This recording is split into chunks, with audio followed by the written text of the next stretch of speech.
ስለዚህ የእግዚአብሔር አሰራር እኛ በእኛ ሎጂክ የምንመረምረው የምናውቀው ጉዳይ አይደለም ማለት ነው። እና በምድር ላይ ያሉትን አውቀህ ጠንቅቀህ ተው ሲል አይደለም። በምድር ላይ ያሉት እኮ እኛነታችን ራሳችንን እንኳን አውቀን ጠንቅቀን እኮ የምናውቅ ሰዎች እኮ አይደለም። እስካሁን እስካለንበት ሰዓት እኮ ሳይንስ እኮ ፕሩፍ ዲስፕሩፍ እያደረገ እኮ አይ እንትን ነው አይ እንደዚህ ነው እያለ እኮ እየመጣንበት ያለው እኮ ሁኔታ ነው እኮ ያለን። ስለዚህ በእኛ እውቀትና ርቃቄ የምናውቀው ጉዳይ ባለመሆኑ ምስጢር ተብሏል ማለት ነው። ጥሩ ሥላሴ ማለት ነው ለሚለው ሰለሰ ከሚለው የግዕዝ ግስ የተገኘ ነው። ሰለሰ ከሚለው የግዕዝ ግስ ወይም የግዕዝ ቃል የተገኘ ሲሆን ትርጉሙ ሶስትነት ማለት ነው። ሶስትነት ማለት ነው። በአጻጻፍ ስርዓት ሲጻፍ ይሄ ሹካው ሰ ንጉሱ ሰን ታውቁታላችሁ ወይ? ሰራተኛው ሰ ታውቁታላችሁ አይደል? አወቃችሁት? አዎ ስም የሚጻፈው በዛ ነው በሹካው። በጣም ኢሌመንተሪ እናድርገው ጉዳዩ አይደል? ከዛ ሴ ደግሞ የሚጻፈው በእሳቱ ሰ ነው። በው ሰ የሚባለው ማለት ነው። ስለዚህ በአጻጻፍ ስርዓት በእንደዚህ አይነት ሁኔታ ነው የሚጻፈው። የሥላሴ የፊደል ብዛቱ 3 ነው። ይሄ ሶስትነታቸውን ያሳያል። ሲጠራ ድምጸቱ ግን አንድ ነው እና በድምጽ አንድ በፊደል 3 መሆናቸው የሥላሴ አንድነትና ሶስትነትን ያሳያል ይላሉ አባቶቻችን። እና የመጀመሪያው ሰ በሰራተኛው ወይም ደግሞ እና በንጉስ ሰ ነው የሚጻፈው። ሁለተኛው ደግሞ በውሰ ነው፣ ሶስተኛው ላይ ያለው ሰ ማለት ነው። ትርጓሜው ምንድነው? የመጀመሪያው በንጉሱ በሰራተኛው ሰና በንጉሱ ሰ የሚጻፍበት ምክንያት ሥላሴ ሰራኤ ዓለማት አንጻኤ ዓለማት መሆናቸው። ከዛ ሰርተው ደግሞ ይህን ዓለም የተው ደግሞ አይደሉም። ለምን? ይህን ዓለም አንዴ ፈጥሮ ትቶታል የሚሉ ስላሉ ማለት ነው። ከዛስ በንጉሱ ሰ ደግሞ እዛው ሰው ደግሞ ሌላው ትርጉም አለው ንጉሱ ሰ የሚል በዛው ሰ የመጻፉ ምክንያት ይህንን ዓለም ከፈጠሩ በኋላ የሚያስተዳድሩ የሚመግቡ ናቸው ማለት ነው። ይህንን ዓለም የሚያስተዳድሩና የሚመግቡ ናቸው ማለት ነው። ስለዚህ የመጀመሪያው ሥላሴ የሚጻፍበት የመጀመሪያው አብ፣ ከዛ ላ ደግሞ ለወልድ፣ ሴ ለመንፈስ ቅዱስ እና የመጀመሪያውና የመጨረሻው ስናሴ በሰነት ደረጃ አንድ ወገን ናቸው። በድምጽ አንድ ቢሆኑ በቅርጽ ግን ይለያያሉ። ስለዚህ በአካል ይለያያሉ። በመለኮት አንድ ቢሆኑ በአካል ግን የሚለያዩ ናቸው። ላ መሆኗ ከሶስቱ ፊደላት የተለየች መሆኗ ደግሞ ከሶስቱ አካላት መካከል ስጋ የለበሰው አምላካችን ወልድ ኢየሱስ ክርስቶስ ስለሆነ ነው ብለው ተርጉሞታል።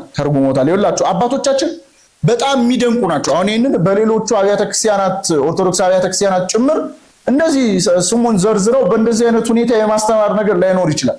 ግን ጉዳዩ እንዲሰርጸን ከፊደላቱ ጀምረው ትርጉም ሰጥተው ይህን ትምህርት ያስተምሩናል። በነገራችሁ ላይ ቤተክርስቲያን እያንዳንዱ የምታደርጋቸውን ነገሮች በጠቅላላ ሲምቦላይዝ ታደርጋለች ማለት የምንራመደው ደረጃ በቤተክርስቲያን እኮ የምንራመደው ደረጃ ሳይቀር ምሳሌነት እኮ አለው። እኔ መንገድም ሕይወትም ነኝ ላለ ለክርስቶስ እኮ ምሳሌነት እኮ ነው። የቤተክርስቲያን አጽር እኮ ምሳሌነት እኮ አለው። ቤተክርስቲያኒቱ የሚሰራበት እኮ መሰረቱ የመስቀል ቅርጽ እኮ ነው። ከዛ ህንፃው ከታነጸ በኋላ ጭምር ጉልላት ይደረጋል። ጉልላቱ የቀራንዮ ነው። ከዛ ከላዩ መስቀል አለ። እያንዳንዱ ቤተክርስቲያን የምታደርጋቸው ነገሮች በጠቅላላ ምሳሌነት አለ። ማለትም ለምንፈጽማቸው አምልኮቶች አክቹዋላይዝ እንድናረጋቸው አሁናዊ እንድናረጋቸው ጭምር ነው። ይሄ የሚሆንበት ምክንያት ለምሳሌ ክርስቶስ የተወለደው የት ነው? ደከማቸው። ክርስቶስ የተወለደው የት ነው? ቤተልሔም። ቤተክርስቲያን ቤተልሔም አላት ይላት አላት። ክርስቶስ የተጠመቀው የት ነው? ዮርዳኖስ። ቤተክርስቲያን ዮርዳኖስ አላት ይላት። ዮርዳኖስ የት ነው? ጥምቀት ቤቱ። እሺ ክርስቶስ የተሰቀለው የት ነው? ቀራንዮ። ቤተክርስቲያን ቀራንዮ አላት ይላት አላት። ቅድስተ ቅዱሳን ውስጡ ማለት ነው የክርስቶስ ስጋና ደም የሚፈተትበት። እሺ ክርስቶስ የተቀበረው የት ነው? ጎልጎታ አይደለ? ቤተክርስቲያን ጎልጎታ አላት ይላት አላት። የኛ ሆድ ነው ጎልጎታ። ለዛም እኮ ነው ንጹህ የሆነ አዲስ መቃብር አይደለ ክርስቶስን የቀበሩት። እኛም 18 ሰዓት ጾመን ባዶ በሆነ ሆዳችን የክርስቶስን ስጋና ደም እንቀበላለን። ይህንን ሁሉ የምታደርግበት ምክንያት አንደኛ የሚፈጸመው አምልኮ በራሱ አሁናዊ ነው። አሁናዊ ነው ማለት ክርስቶስ የዛሬ 2018 ዓመት ተወለደ ብላ አይደለም ቤተክርስቲያን የምታስተምረው። ዕለት ዕለት ክርስቶስን ተወልደዋለች። ዕለት ዕለት ክርስቶስ ይሰቀላል። ዕለት ዕለት ክርስቶስ ይነሳል። ዕለት ዕለት ክርስቶስ ያደርጋል። ቅዳሴያችን በጠቅላላ ክርስቶስ ያደረጋቸው እያንዳንዱ ነገሮች በሕይወተ ሥጋ ያደረጋቸው ነገሮች የሚተረጎም ናቸው። ለዛም እኮ ነው ዮም ተወልደ ነው የምንለው እኮ የልደቱን በዓል እኮ ስናከብር ዛሬ ምን አደረገ? ተወለደ። ዮም ተሰቅለ ነው የምንለው ዛሬ ተሰቀለ። የዛሬ ምናምን ትውስት አይደለም ማለት ነው። ሰምታችሁኛል? መታሰቢያን በዓል አይደለም የሚደረገው፣ አማናዊ ነው። ያንን በዓል አማናዊና አሁናዊ ለማድረግ እያንዳንዱ የምታደርጋቸው ነገሮች በጠቅላላ ሲምቦላይዝ ታደርጋለች ቤተክርስቲያን። በተመሳሳይ የምናስተምረውን ትምህርት እንድንረዳው ከፊደሉ ጀምሮ የቤተክርስቲያን አስተምሮና ሐሳብ እንድናውቅ ከፊደሏ ጀምራ ሥላሴ በእንደዚህ አይነት ሁኔታ የሚጻፍበት ምክንያት ይህ ነው ብላ ታስተምረናለች ማለት ነው ቤተክርስቲያን።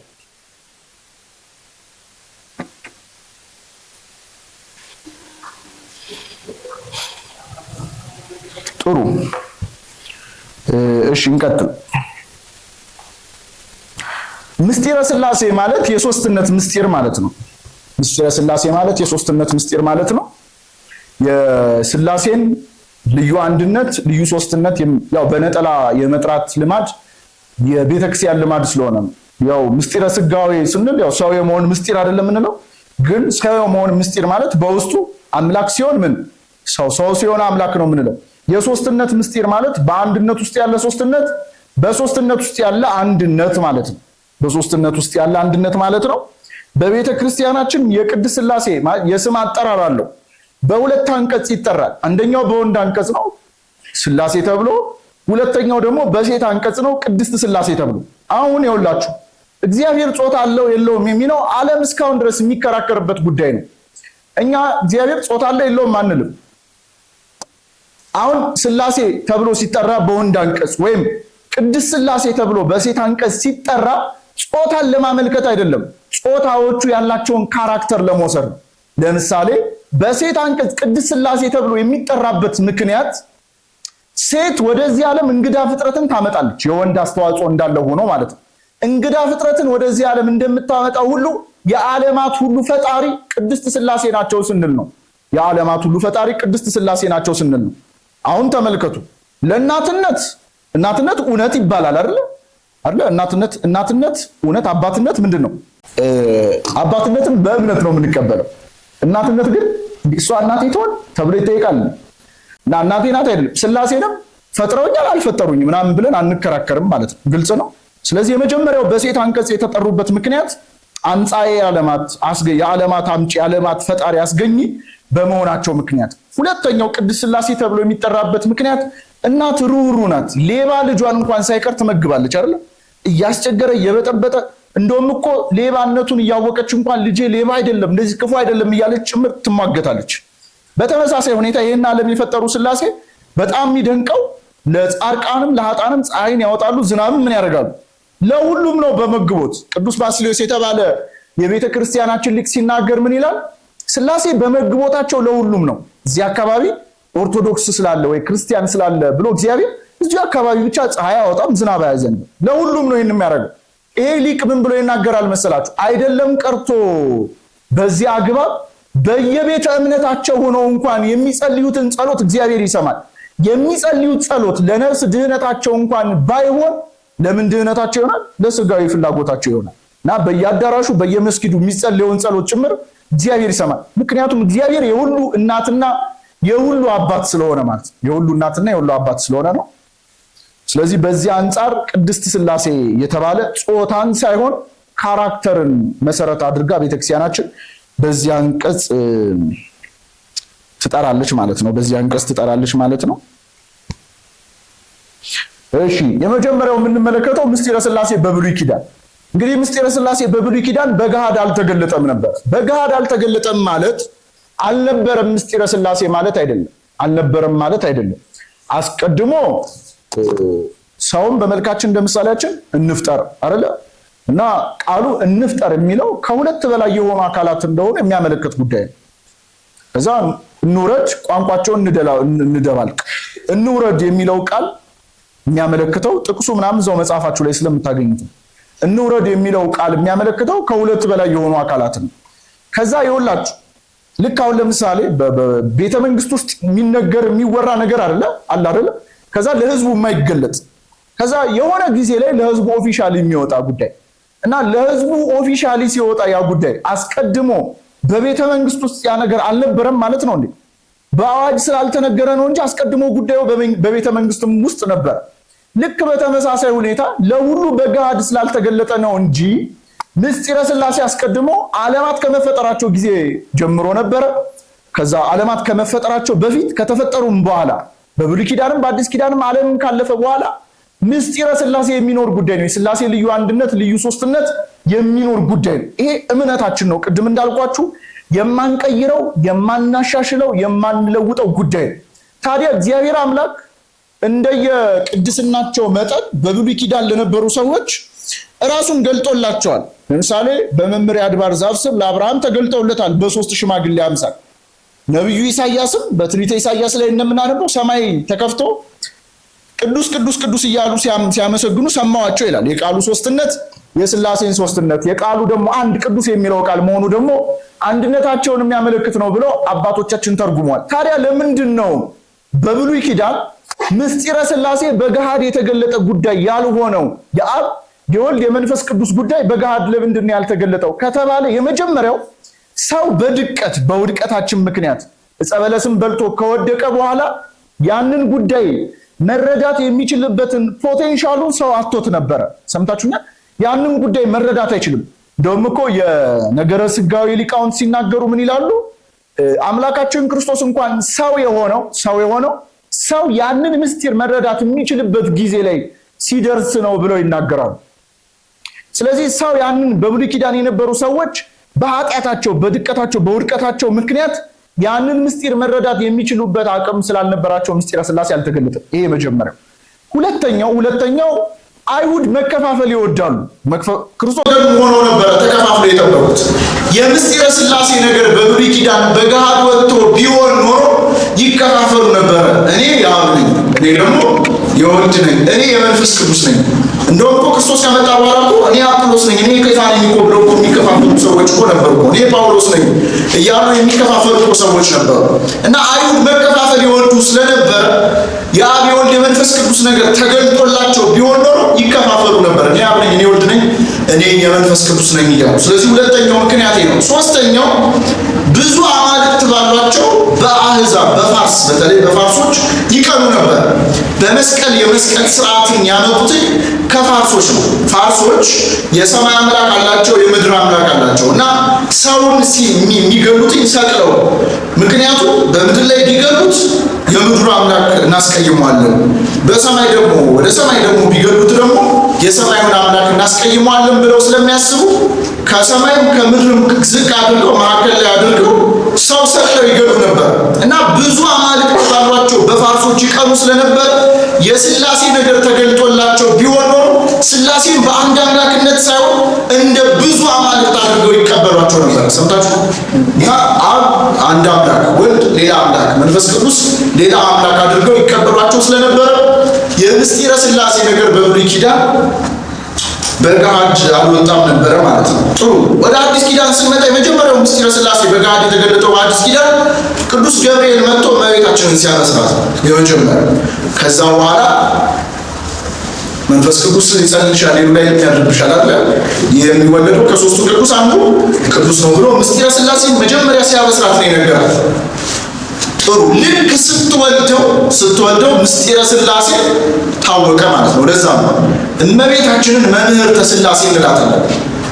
ስለ ሥላሴ ማወቅ የተማርነው በእመቤታችን አማካኝነት ነው። በዓለ ውዳሴ ማርያም ላይ እኮ ወትሜሮሙ ሰጊድ ለስሉስ ማሕያዊ ለሥላሴ መስገድን የምታስተምርላቸው ብለን እኮ ነው የምናመሰግናት እመቤታችን።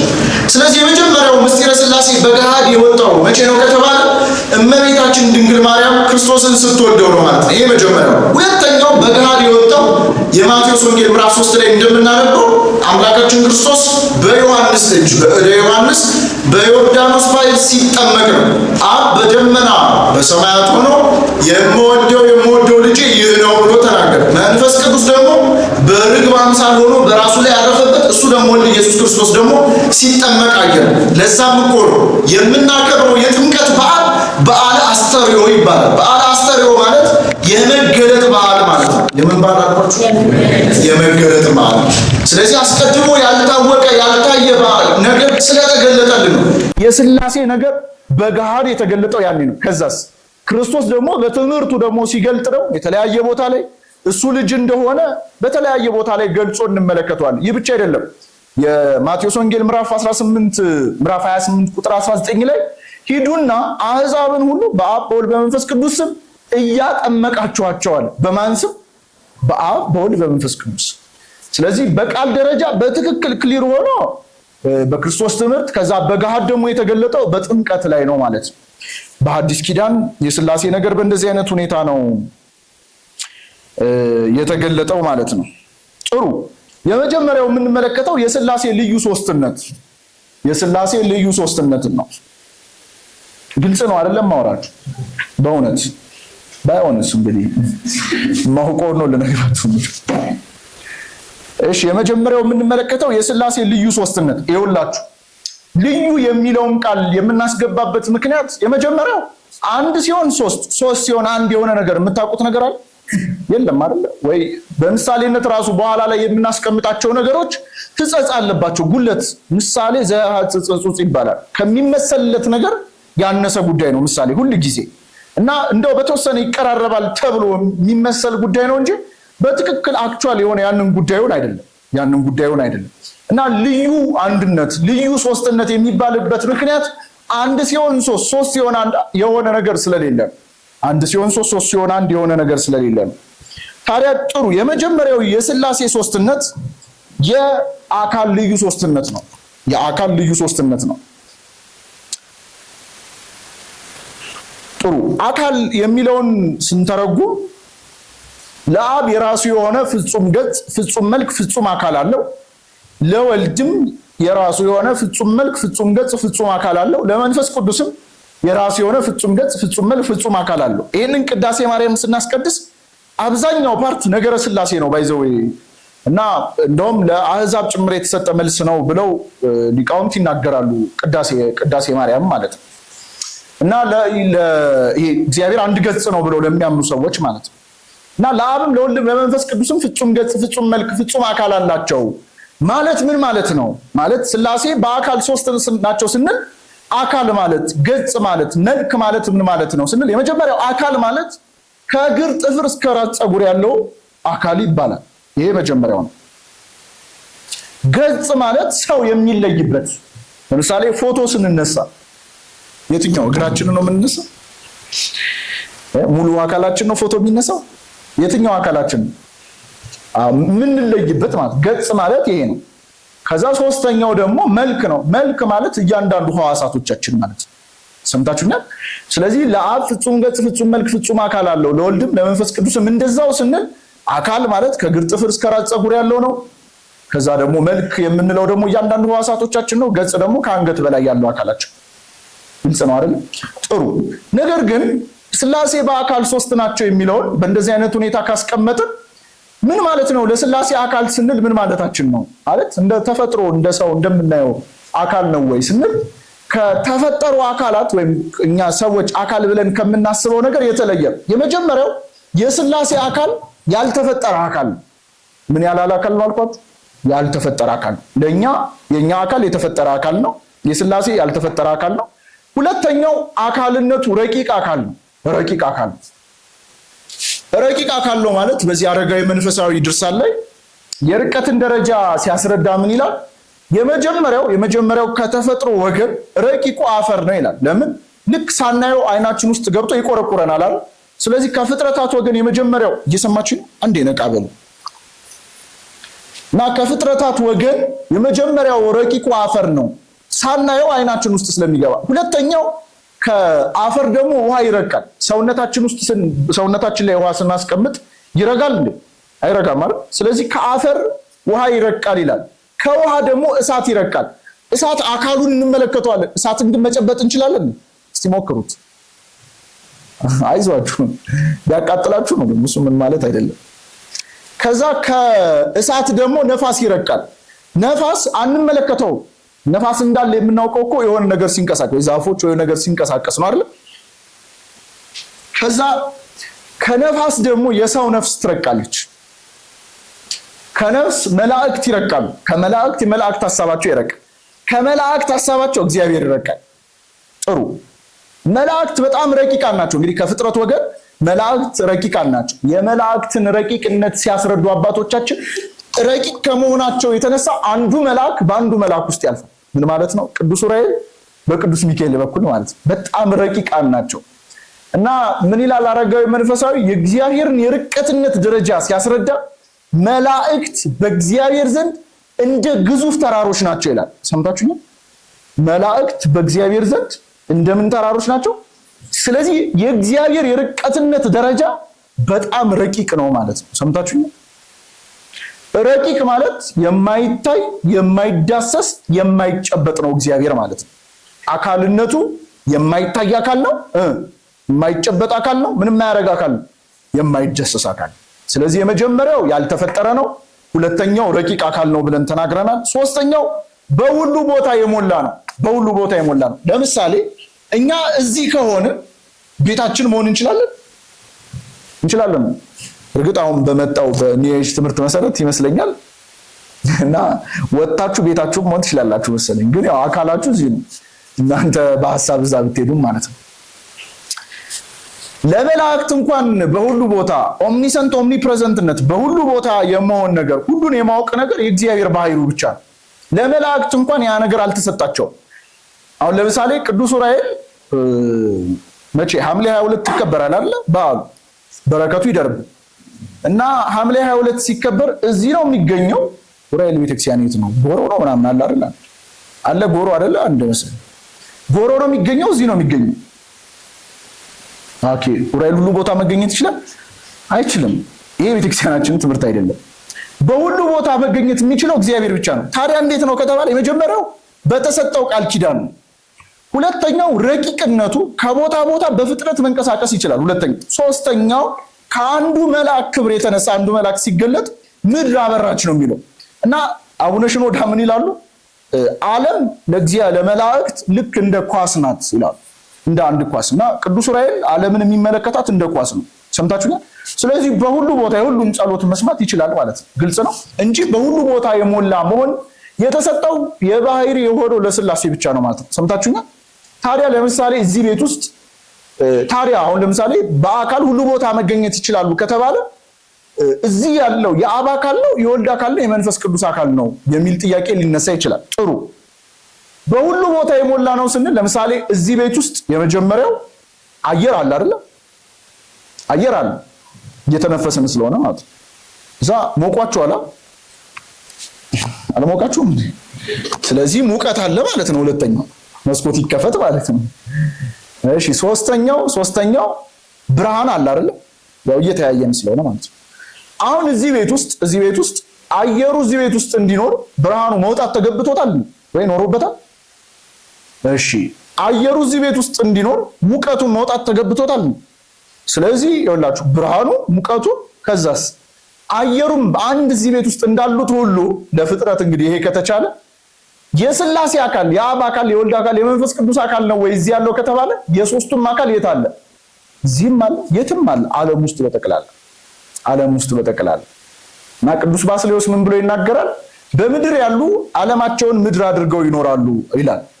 ከዛ ደግሞ በሰማይ ደግሞ ያሉት ደግሞ ዓለማቸውን ሰማይ አድርገው ይኖራሉ። የዓለማት ዓለማቸው እግዚአብሔር ነው ይላል። የዓለማት ዓለማቸው አሃዚ ዓለም በእራሁ አይደለም እንለው። ዓለምን በምኑ የያዘ? በእጁ የያዘ እኮ ነው የሚለው። ስለዚህ የመጀመሪያው የሥላሴ ሶስትነት የአካል ሶስትነት ነው። የአካል ሶስትነት ስንል የሥላሴ አካል ያልተፈጠረ አካል፣ ሁለተኛው ረቂቅ አካል ነው የሥላሴ አካል፣ ሶስተኛው በሁሉ ቦታ